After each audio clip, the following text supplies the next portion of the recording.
Joule-Thomson effect.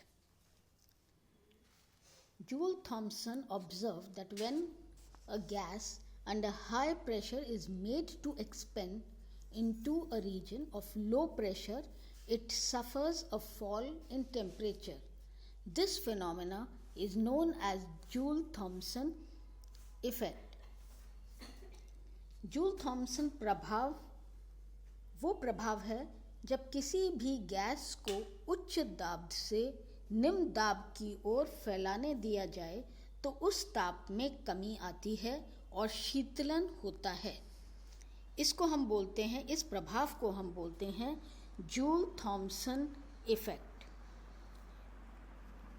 ये joule-Thompson effect joule-Thompson James joule के नाम से ही इसका नाम पड़ा है। जूल-थॉमसन इफेक्ट को हम इंटरमॉलिक्यूलर फोर्सेस या अंतराण्विक बल के द्वारा भी इसको समझाया जा सकता है या हम समझा सकते हैं। The joule-Thompson effect offers a supportive view that attractive forces exist between gas molecule. As the gas expands, the molecule fall apart one another.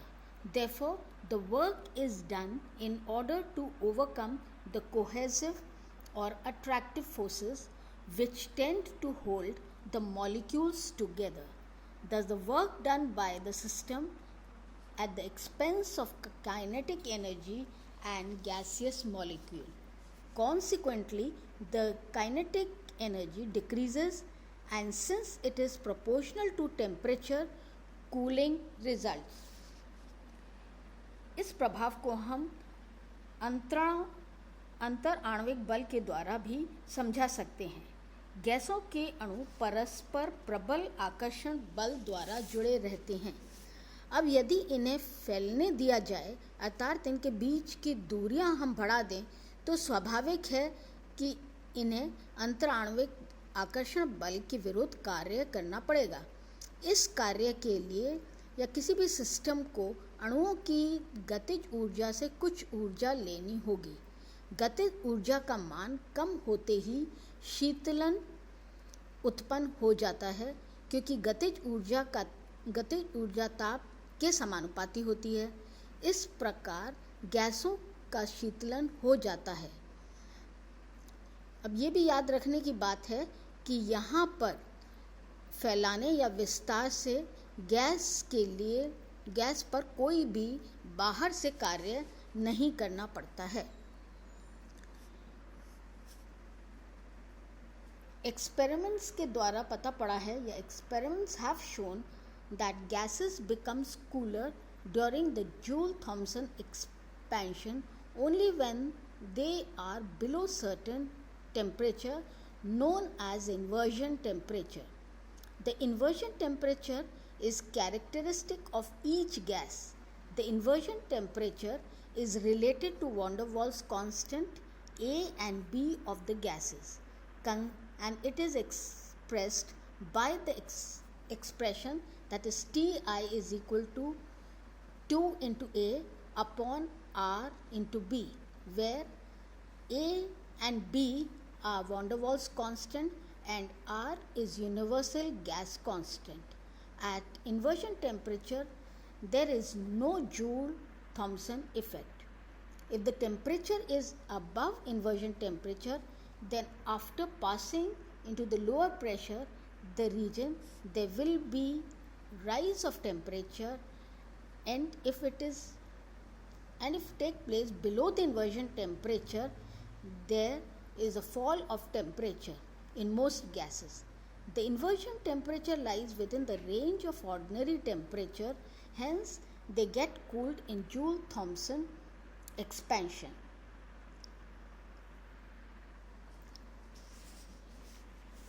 अब जूल-थॉमसन कई प्रयोगों में ये पता चला है कि जूल-थॉमसन प्रसार में गैसों का शीतलन केवल उस स्थिति में होता है यदि उनका ताप किसी निश्चित मान से कम हो, और ताप के इस निश्चित मान को व्युत्क्रमण ताप कहते हैं, व्युत्क्रमण ताप और इन्वर्जन टेम्परेचर, तथा इसे TI के द्वारा प्रदर्शित करते हैं।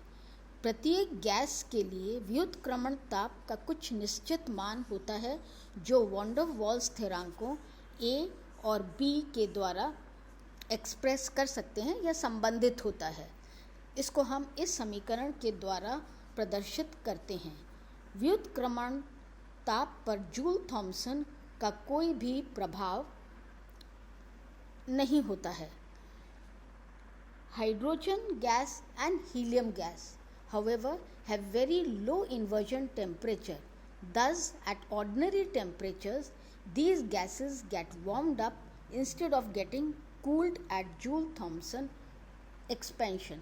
ये देखा गया है कि हाइड्रोजन और हीलियम गैस उनका इन्वर्जन टेम्परेचर का मान बहुत कम होता है, इसलिए साधारण ताप पर ये गैस गर्म हो जाती हैं बजाय कूल होने के।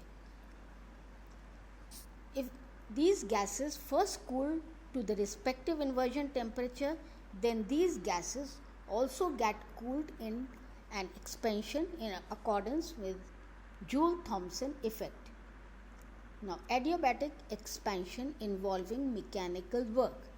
When a gas, इसका प्रयोग adiabatic expansion of gases के लिए होता है।